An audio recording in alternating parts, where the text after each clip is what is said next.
मुझे पता नहीं कहाँ ले जाके मार दिया जाता, मुझे जेल में बंद कर दिया जाता या मेरे ऊपर किसी भी तरह के आरोप लगा दिए जाते। भाई जिस दिन अल्बर्ट हॉल पे शपथ ली थी और उसी मंच से सचिन पायलट जी ने उप मुख्यमंत्री की शपथ ली थी, उस दिन से कभी वो चैन से सोए नहीं, हमेशा डर में रहते थे ये पता नहीं क्या करेगा, कहीं ऐसा नहीं हो। सर, आगे आने वाले समय में इतिहास लोकेश शर्मा को कैसे याद रखेगा?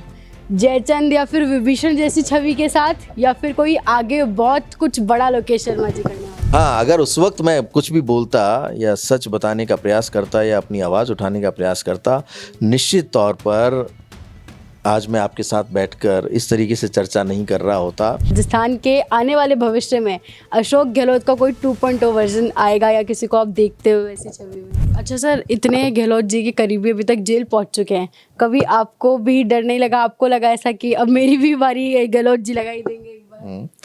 देखिए, मेरा हश्र भी वही होता जो महेश जोशी जी का हो रहा है। मैं भी एक तरह से जेल तो पहुंच ही गया था। ये तो जब सब कुछ सिर्फ मेरे ऊपर आ गया, जब ये स्थिति आ गई कि पानी सर से ऊपर निकल गया, जो काम मैंने किया ही नहीं उसका पूरा दोषारोपण मेरे माथे मढ़ा जाने लगा और अपने आप को, स्वयं को उन्होंने पूरी तरह से अलग कर लिया कि मेरा इसमें कोई लेना देना नहीं है, तब मुझे वास्तविकता पूरी प्रदेश की जनता और जांच एजेंसियों के समक्ष रखनी पड़ी। अन्यथा जेल जाने के डर की बात कर रहे हो आप, मुझे कोई पूछने नहीं आने वाला था। मेरे परिवार का क्या होता ना, मेरे जो घर के लोग हैं उनका सबका क्या होता, ये कोई नहीं पूछता, किसी को नहीं पड़ी थी। तो वही स्थितियाँ मेरी होती तो डर तो लगता ही था। लेकिन उस वक्त तो मुझे कहा करते थे कि चिंता मत कर, मैं हूँ और चाहे हमें सुप्रीम कोर्ट जाना पड़े, आपके ऊपर आँच नहीं आने दूंगा। तो जिस व्यक्ति के ये शब्द रहे हों तो कौन है जो भरोसा नहीं करेगा? तो हमने भी भरोसा किया, लेकिन उन्होंने मेरे साथ विश्वासघात किया। लोग कहते हैं कि मैंने अशोक गहलोत का भरोसा तोड़ दिया, उल्टा है, अशोक गहलोत जी ने मेरा भरोसा तोड़ा। पहले उन्होंने अपने आप को मुझसे अलग किया और जब पानी सर से ऊपर निकल गया और सिर्फ मैं ही उस पूरे के पूरे कृत्य का दोषी समझा जाने लगा और जेल जाने की नौबत आ गई, तो सच मैंने बताया और बड़े मजबूती के साथ बताया। जहाँ भी मैंने अपनी बात कही पूरी मजबूती के साथ कही, मैं सबूतों के साथ कही और अब मैं सरकारी गवाह बना हुआ हूँ। जब भी कोई न्यायालय को मेरी आवश्यकता होगी, इस जांच में किसी सहयोग की आवश्यकता होगी, तो जो एफिडेविट मैंने न्यायालय के समक्ष दिया है, जो सबूत दिए हैं और जो बात मैंने कही है, जो बयान दिए हैं कि वो पूरा का पूरा घटनाक्रम उससे मेरा कोई लेना देना नहीं था।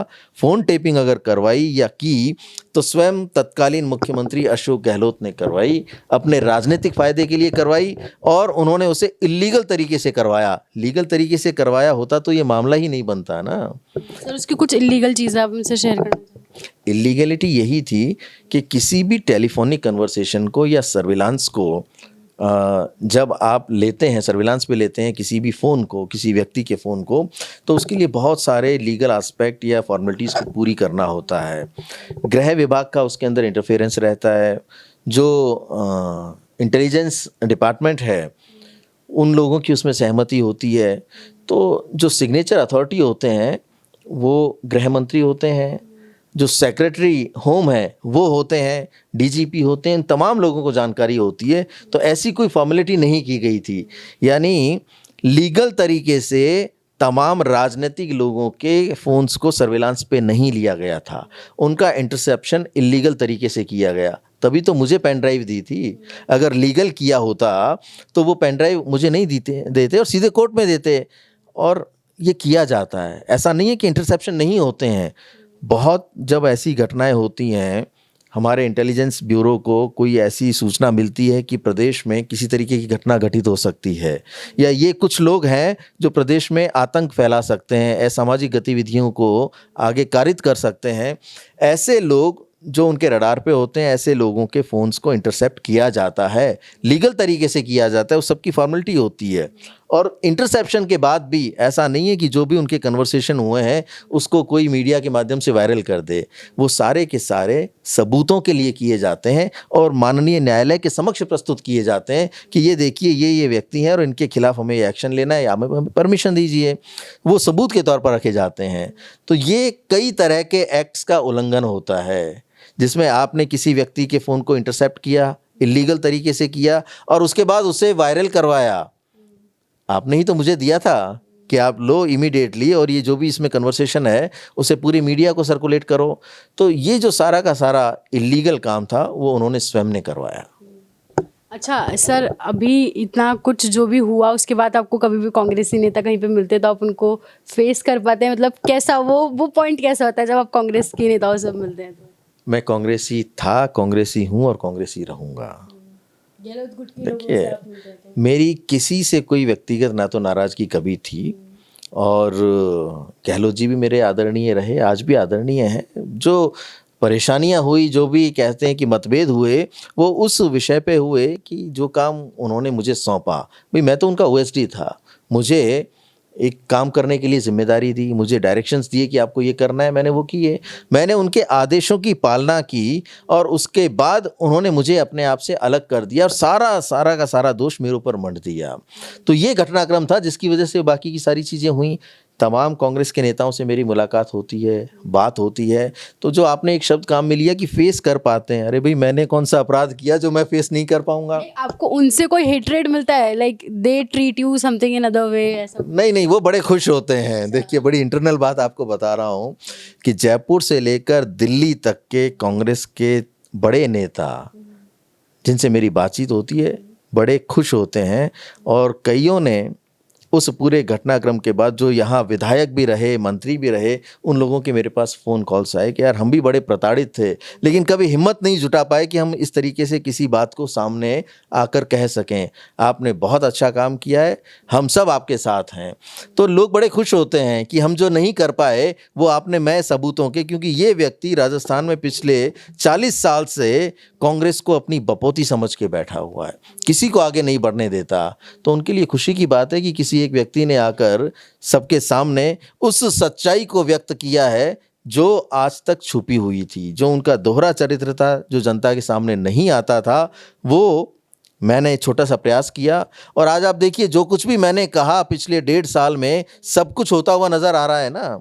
मैंने रीट की बात की, मैंने जितने भी तरह के, आज तक एक सवाल मैं मीडिया के माध्यम से उनसे करता आया हूं, जो तत्कालीन मुख्यमंत्री थे, राजपूर्व मुख्यमंत्री हैं, कि मेरी किसी भी बात का जवाब क्यों नहीं दे पाए। मैंने अगर उन्हें ये कहा कि इन्होंने मुझे पेन ड्राइव दी, तो क्या कभी किसी मीडिया के समक्ष उन्होंने आकर ये कहा कि ये झूठ बोल रहा है, लोकेश झूठ बोल रहा है, मैंने इसे कोई पेन ड्राइव नहीं दी, कर दे मेरे खिलाफ मानहानि का वो मुकदमा दर्ज करवा दे मेरे खिलाफ। लेकिन आज तक 1.5 वर्ष में मेरे किसी भी आरोप का, जो भी मैंने उनके ऊपर लगाए या जो सबूत दिए हैं, कभी भी ये नहीं कहा या इतनी हिम्मत नहीं हुई, क्योंकि उन्हें पता है कि इसके पास और भी इतनी सारी चीज़ें हैं। अगर मैंने इस बात को बढ़ाने का प्रयास किया या इस झूठ को आगे लाने का प्रयास किया कि मैंने नहीं दिया, तो ये वो भी सच लोगों के सामने ले आएगा जो आज तक ढके हुए हैं। मैं भी एक बात और बताना चाहता हूँ कि मैंने सिर्फ वही सच्चाई प्रदेश की जनता के समक्ष रखी है जो आवश्यक थी।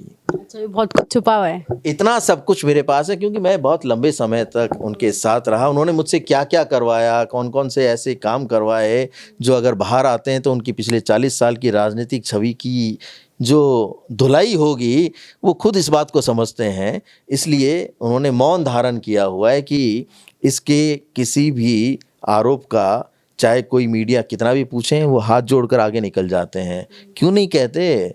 अगर कोई जरा सा भी उनके खिलाफ बोलता है तो आपको ध्यान होगा कुछ मीडिया के साथियों ने सरकार में रहते हुए उनकी आलोचना की, उनको गिरफ्तार करवाया, उनके खिलाफ मुकदमे दर्ज करवाए, उनको ऐसी ऐसी हालत में उठवाया कि एक व्यक्ति को तो जयपुर से चित्तौड़ ले जाके बंद किया, जो हमारे पत्रकार साथी थे। तो वो बदला लेते हैं।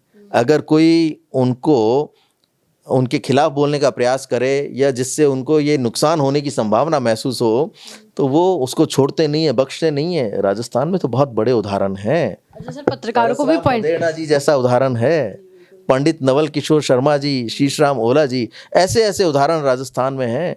तो वो व्यक्ति किस तरीके से, किस कदर लोगों को पूरी तरह से ख़त्म करने के ऊपर उतारू रहते हैं, ये मुझसे ज़्यादा कोई नहीं जानता। कि वो रिवेंज लेते हैं, वो बदला लेते हैं, वो कभी नहीं भूलते, वो हमेशा याद रखते हैं कि इसने ये किया। और जब भी वो पावर में आते हैं या सक्षम होते हैं तो उस व्यक्ति को बिल्कुल पूरी तरह से जड़ से उखाड़ फेंकते हैं।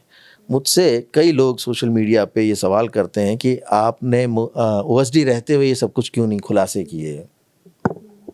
कई बार मैं जवाब दे चुका हूँ कि अगर उस वक्त, पहली तो बात ये थी कि मैं कुछ जिम्मेदारियों से, कुछ कर्तव्यों से और मेरे जो सीधे तौर पर मुझे जो मिला था काम, उसकी सर्विस रूल्स में बंधा हुआ था, इसलिए उस वक्त मैं कुछ नहीं कह सकता था।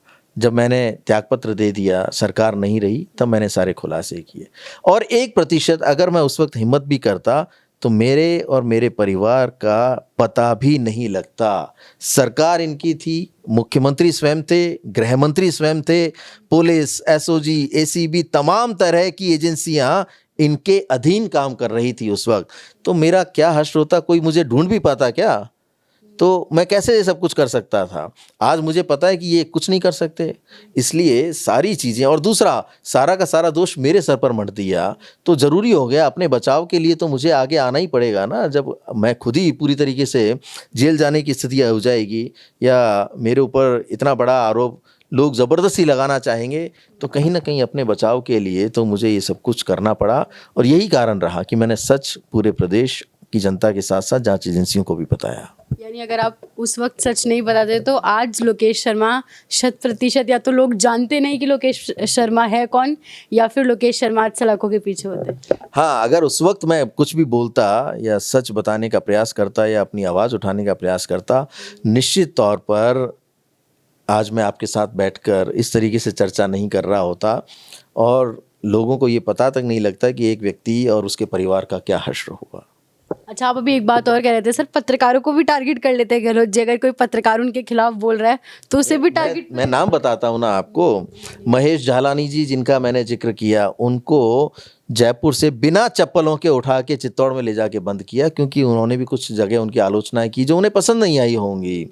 शरद कुमार जी, ठीक है, भवानी सिंह जी, तो ये तमाम लोग, एक जितेश जेठनंदानी जी, हमारे एक श्रीवास्तव हैं, हमारे साथी हैं जो, उनको भी, तो कई लोग पत्रकारों को तो इस तरीके से टारगेट करते थे कि या तो आप मेरी जय जयकार करो या आप जो मुझे पसंद है वही आप आगे उसको प्रसारित करने का काम करो।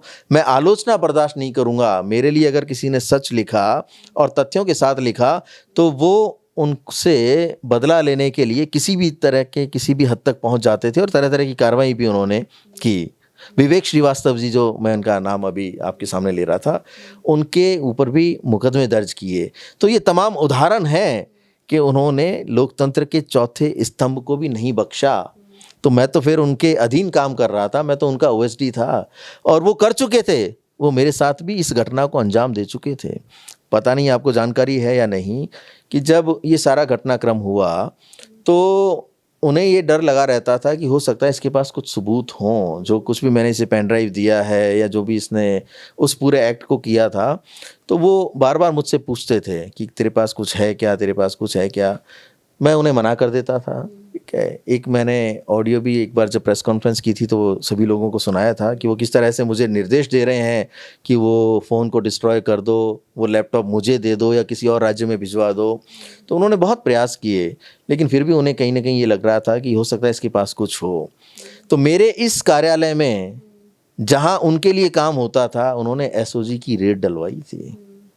तो जब सरकार में रहते हुए मैं उनका ओएसडी हूँ और उन्होंने मेरे ही ऑफिस में रेड डलवा दी, तो आप सोचिए कि अगर मैं सच बोलने का प्रयास करता और ये जो कुछ भी घटनाक्रम हो रहा है, जो भी आज मैं खुलासे कर पा रहा हूँ या बोल रहा हूँ, अगर उसमें से मैंने कुछ भी बोलने की कोशिश की होती तो मेरा क्या हश्र होता। तो मैं तो भुगत भोगी था ना कि मेरे कार्यालय में एसओजी की रेड डाल दी। तो अगर उसके बाद उन्हें विश्वास हो गया था, जब उन्हें कुछ नहीं मिला तब वो आश्वस्त हो गए कि इसके पास कुछ नहीं है, और उसके बाद से ही उनका बिहेवियर, उनका बर्ताव बदलना शुरू हो गया और उन्होंने हाथ खड़े कर लिए कि अब टाटा बाय बाय, तुम जानो तुम्हारा काम जाने। पहले तो हर मेरी जो तारीख होती थी, मुझसे पूछताछ का जो सम्मन आता था, उससे पहले बुला के मुझे डायरेक्शन देते थे कि वहाँ जाके जांच एजेंसीज को क्या कहना है। लेकिन जब ये सब कुछ हो गया कि अब तुम जानो तुम्हारा काम जाने, वकीलों से तुम बात करो, तुम्हें क्या कहना है क्या नहीं कहना है, तो ये सब कुछ तब हुआ। तो इसलिए मैं ये कहता हूँ, जो लोग भी ये जानना चाहते हैं कि मैंने पहले क्यों नहीं बोला, पहले क्यों नहीं इन सब चीज़ों को सामने रखा, तो मेरी कुछ मजबूरियां थी। और दूसरा, जो व्यक्ति उस वक्त सत्ता का मुखिया हो, जो प्रदेश का मुख्यमंत्री हो, जिसके पास सारी एजेंसियां जिसके अधीन काम कर रही हों, तो मैं कैसे इतना बड़ा कदम उठा सकता था। मुझे पता नहीं कहाँ ले जाके मार दिया जाता, मुझे जेल में बंद कर दिया जाता, या मेरे ऊपर किसी भी तरह के आरोप लगा दिए जाते। भाई, हमने बहुत से उदाहरण देखे हैं ना।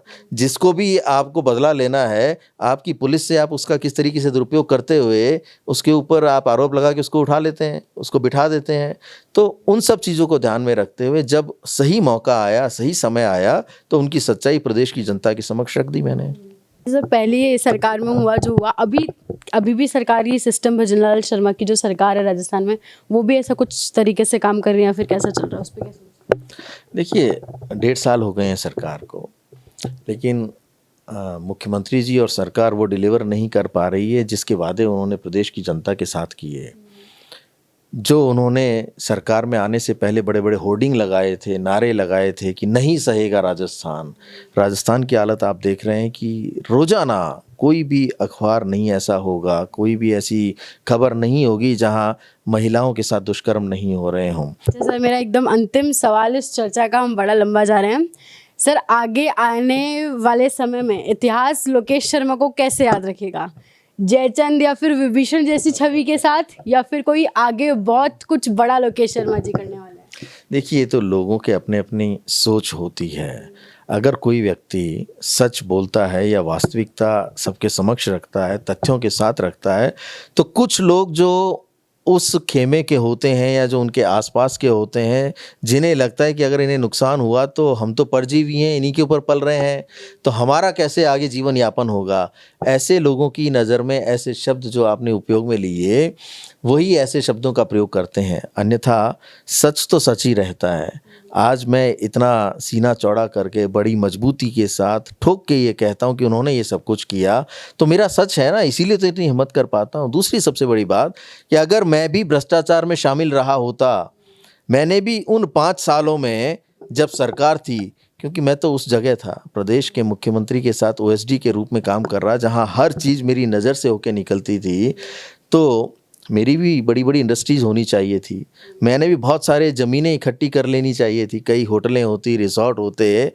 तो एक भी व्यक्ति राजस्थान का ऐसा नहीं है जो ये उंगली उठा के कह सके कि लोकेश शर्मा ने हमसे किसी तरीके की मांग की या अपने पद का दुरुपयोग किया, किसी काम की एवज में हमसे कुछ ले लिया। यही सारी मेरी हिम्मत है और यही मेरी ताकत है कि इसी वजह से मैं खड़ा होकर, वरना मेरी भी फाइलें खुल जाती भाई। मेरे लिए भी कहा जाता कि तू बोल के बता भी कहीं ना कहीं अंदर कर दिया जाता या दबा के रखा जाता। तो मैं बड़ा खुश हूँ, संतुष्ट हूँ कि मेरी लाइफ में मैंने कोई भी ऐसा काम नहीं किया जिसकी वजह से तत्कालीन मुख्यमंत्री या उनके लोग मेरे ऊपर आरोप लगा सकें और ये कह सकें कि लोकेश तुमने ये सब कुछ किया था। मैं थोड़ी इतना सब कुछ बोल पाता। तो मैं बड़ा खुश हूँ और संतुष्ट हूँ। प्रदेश की जनता के समक्ष मैंने वो सारी बातें रखी कि ये व्यक्ति किस तरह से दोहरे चरित्र को अपनाते हैं। जब सरकार में होते हैं तो इनके पास कोई फटक नहीं सकता। जिन्होंने 5 साल इनका सहयोग किया, इनके साथ रहे हैं और हर तरह से इनकी मदद की है, सरकार आते ही मुख्यमंत्री निवास में घुसने के बाद ये मेरा दावा है कि 2 किलोमीटर के रेडियस में वो व्यक्ति घुस नहीं सकता, क्योंकि उससे जो काम लेना था वो काम इन्होंने ले लिया।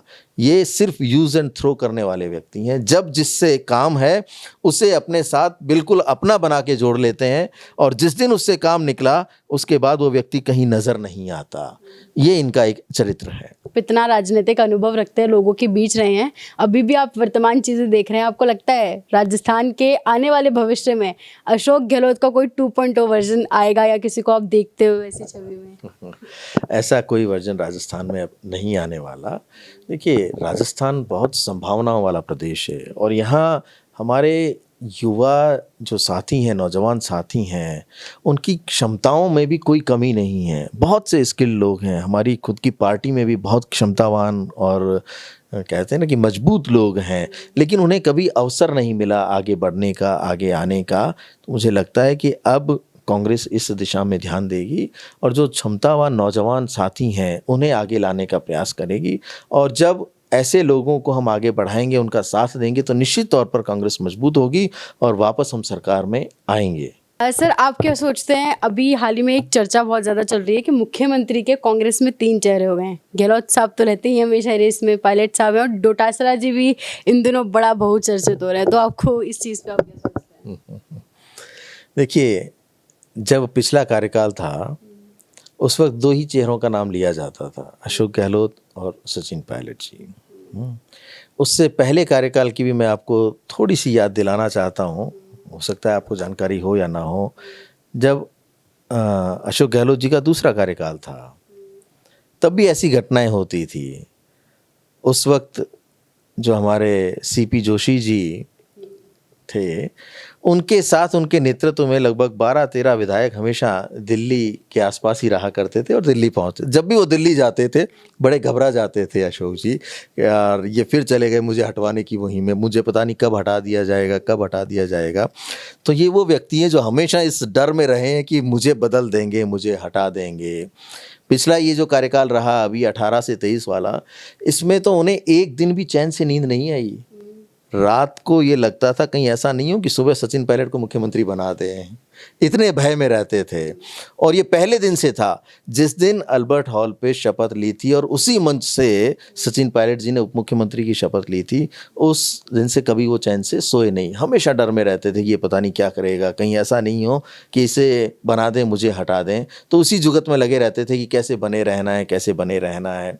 आपने अब वर्तमान राजनीति की बात की, तो अब राजस्थान में कई दावेदार हो गए हैं और होना भी चाहिए। जो लोग राजनीति कर रहे हैं निश्चित तौर पर उन सबका सपना होना चाहिए, और अगर अच्छे लेवल पे कर रहे हैं तो आपने ठीक कहा कि प्रदेश कांग्रेस के अध्यक्ष, ये तो हमारी इस कांग्रेस का एक परिपाटी बनी हुई है कि जो भी प्रदेश कांग्रेस की अध्यक्ष की कुर्सी पे बैठता है तो निश्चित तौर पर लोग उसे, जो उनके आसपास के लोग हैं, कांग्रेस संगठन के लोग हैं या और जो उनके शुभचिंतक हैं, वो मुख्यमंत्री की तरह उन्हें प्रस्तुत करने लग जाते हैं और उन्हें सोचना भी चाहिए। तो एक तो वो चेहरा बने हुए हैं, प्रतिपक्ष के नेता बन गए, अब वो भी उस लाइन में शामिल हैं। तो अब पहले की तरह 2 नहीं हैं, अब प्रदेश में 5-6 चेहरे हैं जो लगता है कि आने वाले समय में अच्छा प्रदर्शन करते हुए अपने आप को उस लाइन में ज़रूर रखेंगे जो प्रदेश की उस सीट तक जाता है जिसे हम मुखिया कहते हैं। तो पहले की तरह अब सिर्फ 2 नाम नहीं रह गए हैं, अब कई नाम हो गए हैं। जहाँ तक बात की आपने सचिन पायलट जी की, तो मैं ये समझता हूँ कि वो ऊर्जावान नौजवान नेता हैं, युवाओं का भरपूर उन्हें समर्थन मिलता है, युवाओं को आगे बढ़ाने का प्रयास वो लगातार करते हैं और युवाओं को साथ लेकर चलते हैं। तो अगर पार्टी उनके साथ आगे किसी भी रूप में उन्हें नेतृत्व प्रदान करती हैं या उन्हें उस दिशा में आगे बढ़ाने का प्रयास करती है तो राजस्थान का युवा उनके साथ खड़ा मिलेगा। और यही कारण है, देखिए जब विपक्ष में थे तो 13 से 18 वाला समय मैं आपको याद दिलाना चाहता हूं कि 13 में हमारी सिर्फ 21 सीटें आई थी। इतनी बुरी तरह से हम चुनाव हारे थे, वो भी मुख्यमंत्री अशोक गहलोत जी के नेतृत्व में ही हारे थे। तो 13 से 18 में पूरे कांग्रेस को रिवाइव करना, हर जगह संगठन को मजबूत करना, हर जगह घूम घूम कर सारी मेहनत करना, वो काम किया था तत्कालीन प्रदेश अध्यक्ष सचिन पायलट जी ने। और वो इस बात को बड़ी मजबूती से कहते भी हैं कि हम कहाँ से कहाँ पहुँचे, यानी हम अगर 99 भी आए तो उसमें उनकी बहुत बड़ी भूमिका थी, बहुत ज़्यादा उनका योगदान रहा था। तो आने वाले समय में अगर उनको किसी भी रूप में आगे बढ़ाया जाता है, प्रदेश में उनको नेतृत्व की जिम्मेदारी दी जाती है, तो ज़रूर अच्छा प्रदर्शन होगा। आपके हिसाब से मुख्यमंत्री का पद डिजर्व करते हैं वो? बिल्कुल बिल्कुल करते हैं भी। राजस्थान में देखिए मुख्यमंत्री का पद अनुभव को भी ज़रूर शामिल करता है और उनके पास अनुभव है इस चीज़ का। अगर पार्टी चाहेगी तो निश्चित तौर पर उन्हें मुख्यमंत्री का पद मिलेगा और मुख्यमंत्री पद से उन्हें नवाजा जाएगा। लेकिन ये निर्भर करता है कि पार्टी किस दिशा में सोचती है और ये तय करने का काम हमारा केंद्रीय नेतृत्व, आला कमान और जो भी विधायक चुन के आते हैं वो करते हैं। बहुत शुक्रिया सर आपके तमाम विचारों का। ये थे हमारे साथ पूर्व मुख्यमंत्री अशोक गहलोत के पूर्व ओएसडी लोकेश शर्मा, जिन्होंने तमाम विचार, तमाम बातें जो है आपको बताई, जो शायद आप लोगों ने नहीं सुनी होगी और शायद आप लोगों ने कभी ऐसा सोचा भी नहीं होगा कि ऐसा सरकार में रहकर कोई कर सकता है या फिर कुछ। आप क्या कुछ इन तमाम विचारों पर राय रखते हैं, हमसे ज़रूर साझा करें और ऐसे बने रहें राजस्थान उनके साथ।